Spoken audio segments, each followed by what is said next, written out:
that goes on, in my opinion, because the military-industrial complex wants people to be afraid of something else. And eventually they want to play what Wernher von Braun warned about was this sort of cosmic trump card of a threat from outer space.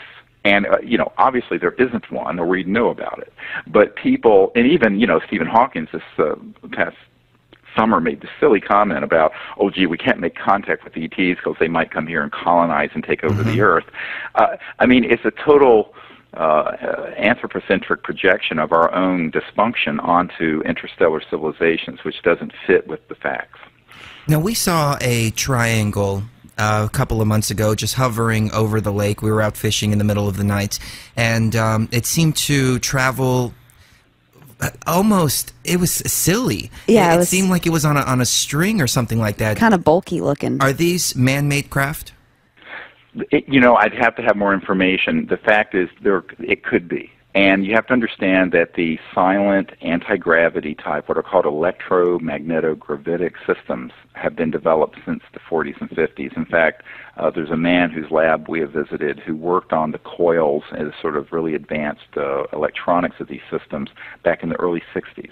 So we know these have been up and about. And so, whether it was an extraterrestrial vehicle or a man-made one, you'd really have to have more information. Now, one of the interesting things about the ones that are of ET origin is that, number one, they're seamless. Number two, the craft themselves are conscious. They have artificial intelligence to the level that the craft themselves are conscious and aware. Wow. And this is why what we're doing with CSETI, the Center for the Study of Extraterrestrial Intelligence, at cseti.org, cseti.org, you can see what we're doing is taking people and training them in deeper, higher states of consciousness, remote viewing, and then turning that into an active process where we contact these extraterrestrial vehicles and vector them or show them where we're located. In fact, in Rio Rico, we're going to do this every night. We're going to go out onto the roof terrace of this resort, and we're going to practice these protocols. Last year, we had this almost tetrahedral-shaped craft begin to materialize right over the group, and the picture of it's up on our website at cseti.org. And I think what people have to understand is that if you're traveling faster than the speed of light, you are crossing through trans-dimensional space-time where you're in touch with what the mystics used to call the etheric and the astral and the thought realms.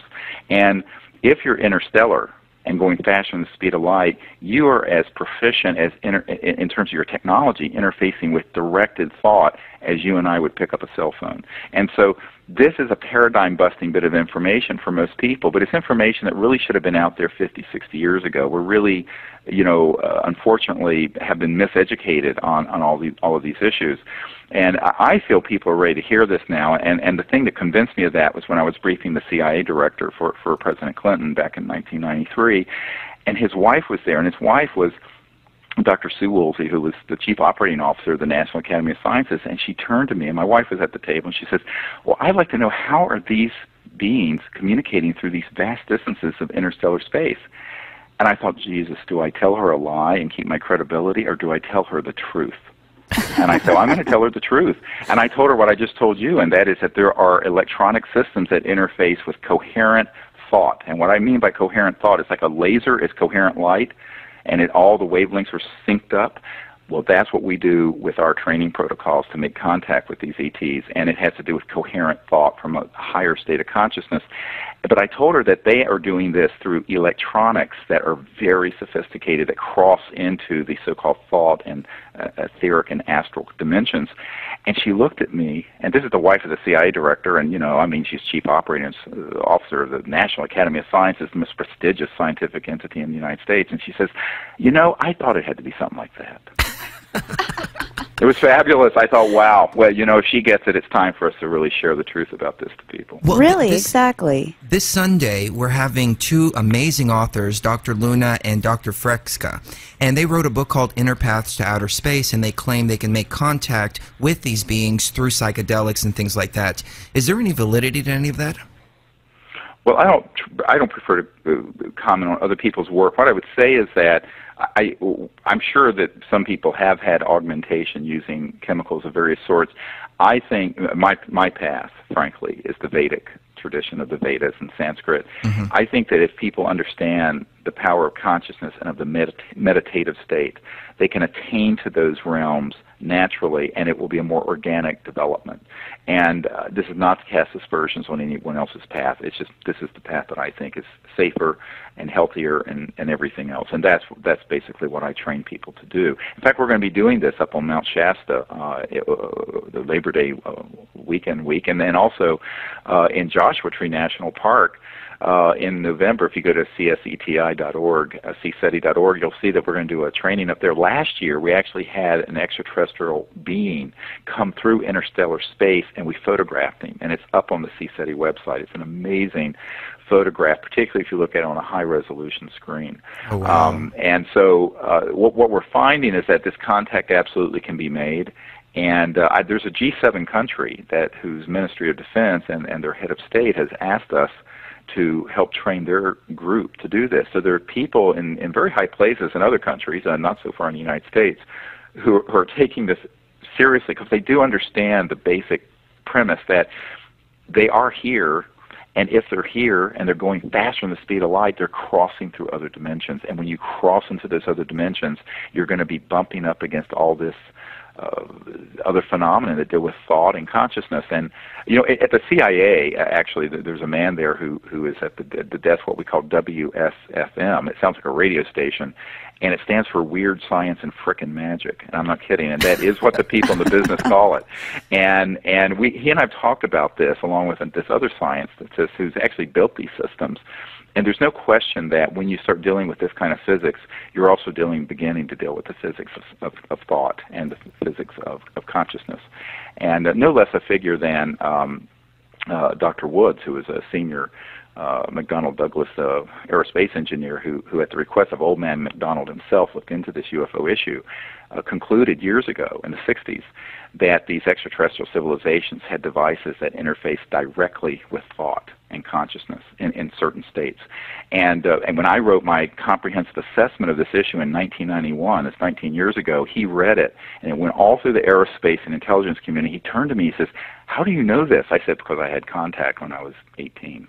And there was no doubt in my mind that what was going on was very interdimensional. Do you want to talk about that a little bit?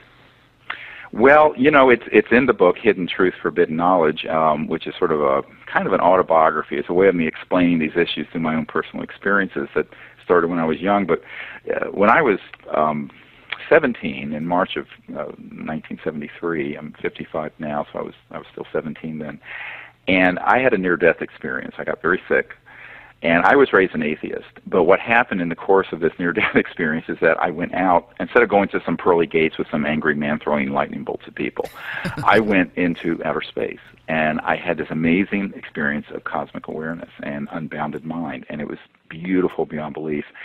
And even though I was raised to believe there was no afterlife and there was nothing besides what you had in your body, and when this happened, I also had an encounter with a couple of what people would call avatars, very God consciousness beings. And the long and the short of it is, it changed my life. And when I came back to Earth and woke up, and finally I was healed spontaneously, actually, I began to study meditation, and that's when I learned these Vedic approaches to the mantra meditation and what have you that I teach people now. And about 6 months later, I was sitting up on a mountaintop, up in the mountains of North Carolina, and I was doing this meditation, and I had this very deep meditation. I went out into space again, and then at the end of it, I stood up, and there was this little extraterrestrial being beside me, touched me on my right shoulder. And with that, I sort of dematerialized or vanished and went onto this craft with this being, and we basically...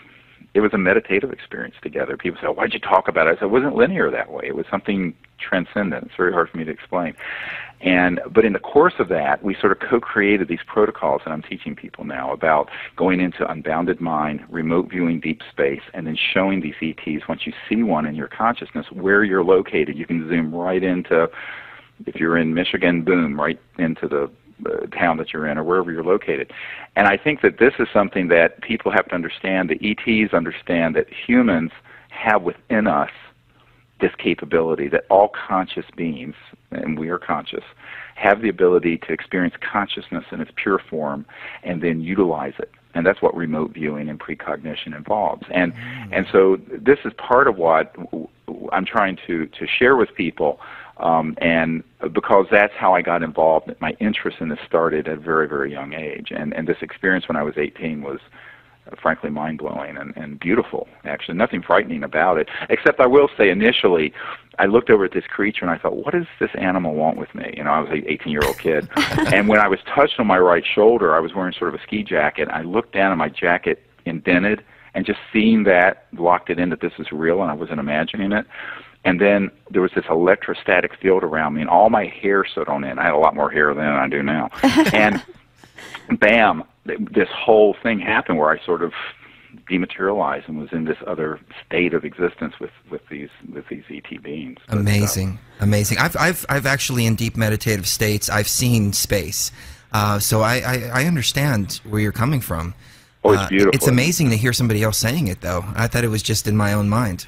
Well, that's really how I got locked onto this whole issue. And of course, my life took other courses, and I got married and had 4 children, and then became chairman of emergency medicine, and became a medical doctor and did all that. But the thing that always stayed in my mind was this vision of the future, where we're going to be interstellar, where we're going to have a civilization without poverty or pollution, and where we're going to really have this whole new chapter, a whole new cycle, if you will, in human evolution, conscious evolution unfolding. And I think that's the time we're in, and that's why a few years ago I left my medical career, because I realized that there's this critical need for people to, first of all, understand this issue in a peaceful paradigm, and secondly, to lay the foundation for these sciences and technologies to come out for safe and peaceful uses, because that really is the future of how we can live on this planet for thousands of years with abundance and in peace. And it's not a pipe dream. It's not sort of a utopian fantasy. These technologies are extant right now. I mean, they're on the earth right now. And it's really, Ben Rich, the head of Lockheed Skunk Works, before he passed away, he was sick with cancer, and he said to 3 people on my team, he said 3 things. Number 1, there are no private conversations anywhere on earth. Number 2, anything you can imagine, we've already done at the Lockheed Skunk Works. And number 3, he says, we already have the technologies to travel faster than the speed of light amongst the stars. In fact, we can take ET home. Now, this is the head of Lockheed Skunk Works saying this. Wow. And it's been confirmed by Dr. Hal Puthoff and other people who are also at this meeting. So, people need to wrap their minds around this, the fact that it's a whole new world that's possible, but we're going to have to have the courage to stand up to these, I think, rather fascist interests that want to keep us ground down in poverty and sitting in sackcloth and ashes, rendering ourselves into pieces, when in reality we have the ability to really be liberated, both consciously but also economically and environmentally, because there's no way that we can continue on the path we're on where 7 billion people are burning coal and oil. I mean, look what's happening in China. I mean, talk about an environmental holocaust. But they feel they're wanting to go through their industrialization like we did in the 1800s and 1900s. But you have 1,200,000,000 people doing it all at once. And so, the consequences for the earth of billions of people driving cars and billions of people having electricity from coal and oil are fearsome. It's something apocalyptic. So, and the thing is, we can do better than that, and we will. I mean, it's not a matter of if this is going to happen, it's when. And the when is going to require all of us coming together. And I've been trying to encourage some of these political leaders around the world to do it. I mean, you name the level of leadership in the planet, I've had a meeting with them at some point, literally, royalty, blah, blah, blah. I'm not going to belabor my bona fides, but the point is that what's been lacking is real leadership, the kind of moral leadership we need. And that's why we're encouraging people. We have a letter up at disclosureproject.org and also the orionproject.org where people can send a fax, a letter to the president and to their members of Congress and say, look, you guys need to deal with this issue and need to deal with it now. Amazing. Well, I think the key is convincing the public that are still in a daze that the hero is not the militiaman in the trailer waiting to take on the New World Order with his gun, but the hero is the scientist who's currently being ridiculed and ostracized for his crazy theories about aliens and free energy. How do we get them to believe that? Well, this is the whole problem. Of course, the Vatican just recently exonerated Galileo. So, this is the way humans go forward. And I have to say, part of the secrecy, it's not 100% because of science. I had a jet propulsion laboratory science